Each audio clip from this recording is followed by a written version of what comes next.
Muy buenas, ¿qué tal? ¿Cómo estáis? Soy Alba, señorita Lexus.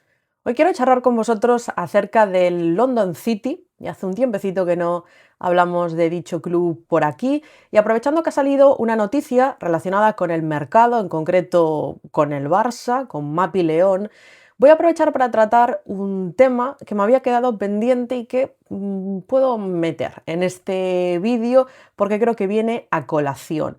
Vamos a hablar un poco de la forma de actuar de London City en el mercado, el perfil de jugadora que está buscando y cómo se contradice bastante lo que dice Michelle Khan o miembros del club, directivos, en sus declaraciones y ruedas de prensa, con lo que luego hacen en la práctica, teniendo en cuenta, siempre insisto, la grandísima suerte que tienen de competir en Inglaterra y de no estar sometidos a ningún tipo de control, porque si no, evidentemente, la forma de actuar de London City como recién ascendido a la Women's Super League en otro país, o en concreto con la normativa de España, sería muy, pero que muy diferente.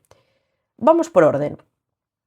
Aquella noticia que yo os quería contar estaba relacionada con el mercado, en concreto con el informe FIFA que se publicó hace unos meses, donde reconocían a los clubes que más habían gastado en fichajes en el ejercicio pasado, y estaba en primer lugar el Chelsea, segundo el London City y tercero el Olympique de Lyon.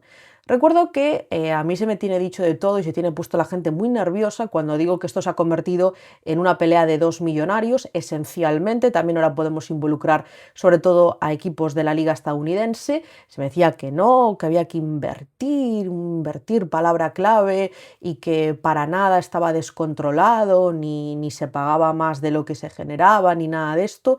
Bueno, pues para sorpresa de nadie, evidentemente, saliendo de las cuentas publicadas de estos clubes, son deficitarios. Incluso el Arsenal deja de tener esas cuentas maravillosas que yo me imaginaba, creer cómo va el resto. Y aquí está esta pelea de dos millonarios en el top 3, dos equipos de Michelle Khan y el Chelsea, para sorpresa de absolutamente nadie. Lo que sí puede ser más sorprendente es que Michelle Khan mintió en su momento. Así como os lo cuento, había salido la información en L'Equipe, que es un medio que tiene bastante buena información sobre el mercado francés, de que Grace Gueyoró iba a ser el traspaso más alto en el fútbol femenino, superando la cifra del 1,5 millones de euros, en torno a 1,65 millones, iba a pagar el London City por la exjugadora del PSG, y eso también es lo que reportó la prensa inglesa. ¿Qué pasa? Que Michelle Khan en su momento salió a negarlo, diciendo que no, que ellos, el máximo que habían pagado en total, 1 millón por una jugadora. Ya, pues la FIFA dice que nanay. Este informe, esta información que tiene la FIFA, contradice lo dicho por Michelle Khan, le da la razón a la prensa francesa, a la prensa inglesa, y creo que deja a la dueña del London City, entre otros equipos, bastante en tela de juicio. Ella, que tanto defiende el invertir, el apostar por el fútbol femenino, verlo como un nicho de mercado, como un negocio, no debería de tener problema en reconocer lo que está gastando. ¿Qué pasa? Que sabe que no es una cifra lógica. Otro detalle a tener en cuenta en esto que digo de que no hay mucha correlación entre lo que dicen y cómo actúan.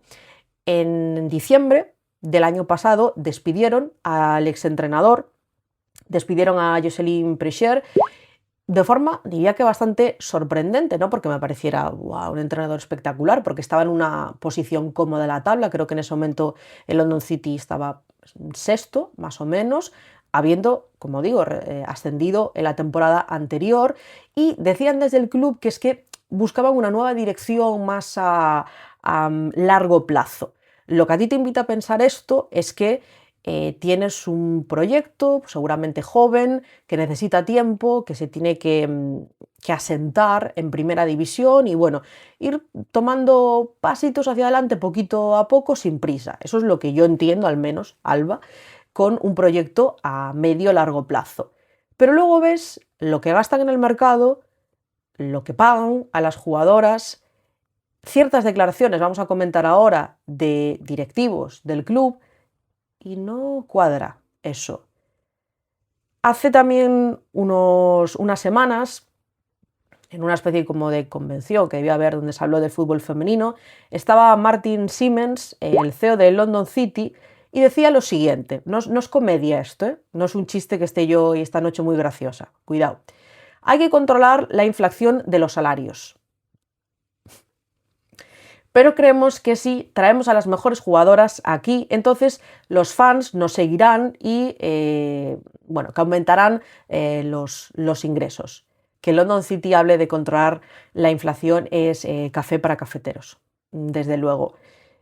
Es una forma indirecta también de decir que no tienen masa social, cosa que ya se sabía, y más porque en Londres compiten con el Chelsea y Arsenal, que eso ya es demoledor, o otros equipos como el Tottenham.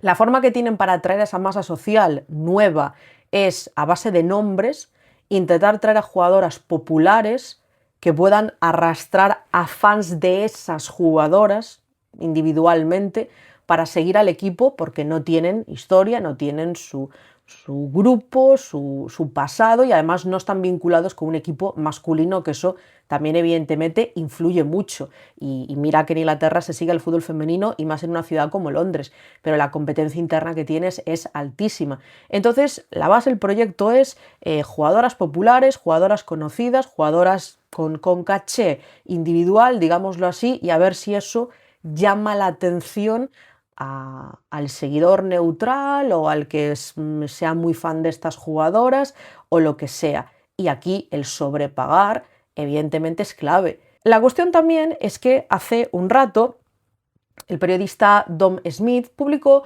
un artículo sobre el London City donde trataba distintas cosas de su proyecto, y yo os quiero comentar dos cuestiones. La primera es que en dicho artículo comenta que la jugadora mejor pagada cobra 805.000 euros en un recién ascendido, que no va a generar ni por asomo la cantidad suficiente para cubrir sus propios gastos.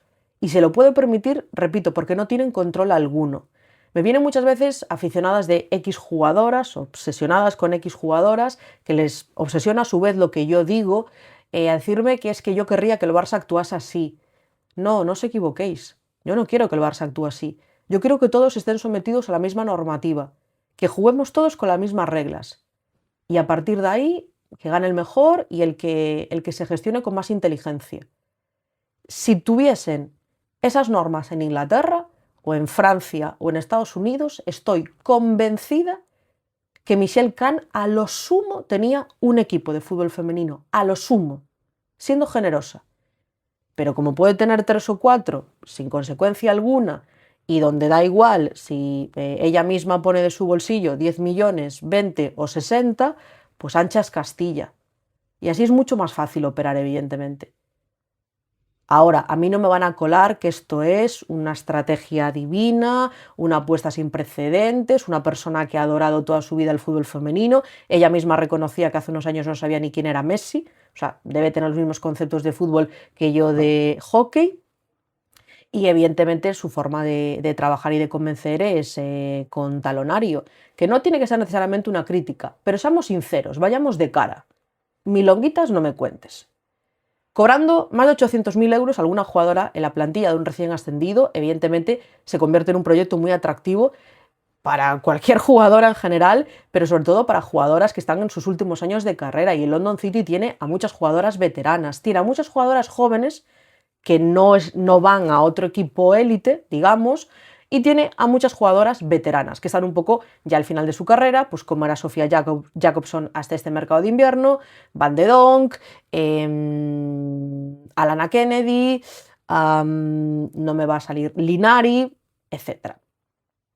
En esa noticia también decía que el London City está interesado en fichar para este verano a 3 jugadoras que terminan contrato con sus respectivos clubes, que son Mappy León, Mary Earps y Beth Mead. Con Beth Mead ya recuerdo que salió el rumor hace unos meses de que querían ficharla, finalmente pues no se llegó a un acuerdo con ella o con el Arsenal y no se dio, pero ahora como agente libre intentan de nuevo conseguir su fichaje.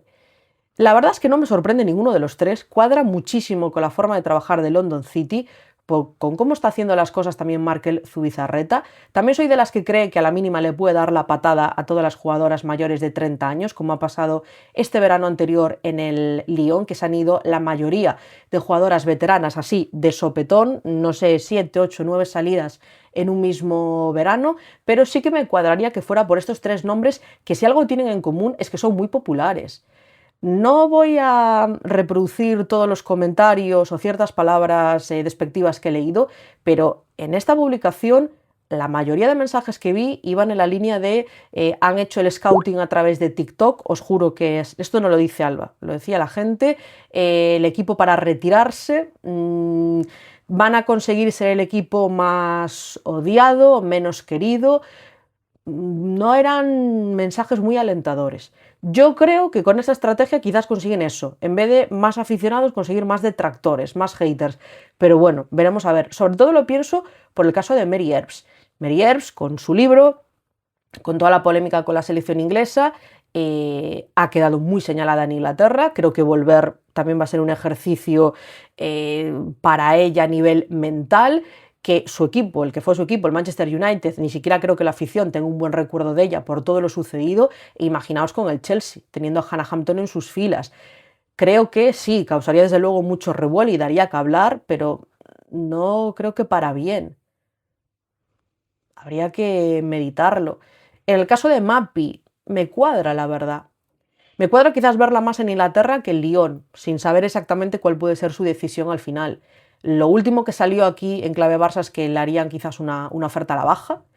Yo os dije que me parecía muy significativo, y lo voy a volver a repetir porque es importante, que fuera la primera jugadora a la que renovó Marc Vives cuando llegó al cargo hace 2 años, y que esta temporada, por esa información que se había publicado, sea la última en recibir una oferta de renovación. Entendería que no la aceptase si fuese a la baja, no me parecería una locura, estaría en su derecho de decir, mira, es que no voy a aceptar condiciones peores. Podría entender que no fuese un contrato al alza, pero condiciones peores no, así que yo lo comprendería. Y si finalmente se fuese a London City, me tendría perfectamente sentido, tanto como el Lyon. Pero a lo mejor en London City tiene menos competencia, o está más cerca, o no sé, o conoces más Londres o el idioma. Pues yo qué sé, puede tener esa lógica. Y bueno, que además siendo 2 equipos de Michel Camp, pues quizás si el año siguiente quisiera cambiar al Lyon, pues se va para allí, o Engen se va al otro equipo. Quiere decir que Michel Camp va a hacer esos trapicheos seguro de ir pasándose jugadoras de un club al otro sin ningún tipo de control ni de criterio al respecto. Y con Beth Mead, que ya había sonado previamente, creo que su etapa en el Arsenal también se puede acabar más pronto que tarde, y que puede tener sentido que se quede en Londres, también por su vida personal, pero en otro equipo. A mí me pegan bastante estos movimientos por la popularidad de las jugadoras, por cómo está operando hasta ahora el London City, porque les van a dar un gran sueldo, va a ser una propuesta atractiva, y porque a lo mejor hay otros equipos, no quiero decir que no las quieran fichar, pero el caso de Mary Earps no va a ir al Chelsea, evidentemente, no va a volver al Manchester United, no va a ir al Lyon, donde está Endler, no va a ir al Barça. Vas descartando equipos, y si se quiere quedar en Europa o si quisiera volver a Inglaterra, te cuadra mucho. Y digo lo mismo con otras alternativas. A mí incluso nombres como Katie McCabe, que también se ha rumorado que pudiera salir del Arsenal, o Lucy Bronze, cuando se vaya del Chelsea, también me cuadran en el London City. Buscando esto que decía el CEO del equipo de atraer aficionados. Es que no tienen como tal una masa social. Y la forma seguramente que ven más clara de atraerla es a base de nombres. Ahora, volviendo a las mentiras y a las incongruencias, eso no cuadra con ese proyecto a largo plazo, con esa tranquilidad que intentan mantener, la sostenibilidad, el que hay que controlar la inflación. No me tomes el pelo. No te rías de mí, porque es totalmente incompatible e incoherente lo que estás diciendo. El London City tiene mucha prisa, pero no les interesa decirlo. Y la forma que están encontrando para ir dando pasos muy rápido es a través de sobrepagar en todos los aspectos. No es un proyecto a medio o largo plazo, no es un proyecto que quiera tener calma. Estoy segura que quieren clasificarse para Champions, ya encontrará Michel Camp la manera de hacerlo compatible con el Lyon, y quieren ganar títulos. No la veo conformándose y entendiendo que London City esté en mitad de la tabla las próximas temporadas. Va a hacer todo lo posible para acelerar ese proceso, estoy segura. Entonces, me cuadra, sinceramente, la información. Pero como digo, es incompatible con esa mentira con que Gueye no era el traspaso más alto, con el proyecto a largo plazo, con el buscar un rumbo, con un nuevo entrenador, la sostenibilidad. No. O vamos a Oros o vamos a Bastos. Pero tomarme el pelo, no. Os quiero leer a vosotros en comentarios qué opináis, pues, de estas últimas noticias, de estas novedades, de cómo está trabajando un poco el London City en estos primeros meses en el fútbol profesional, bueno, en primera división en Inglaterra. ¿Qué opinión os merece? Gracias por el apoyo al canal, nos vemos en los próximos vídeos y directos, y que tengáis muy buena semana. Chao, chao.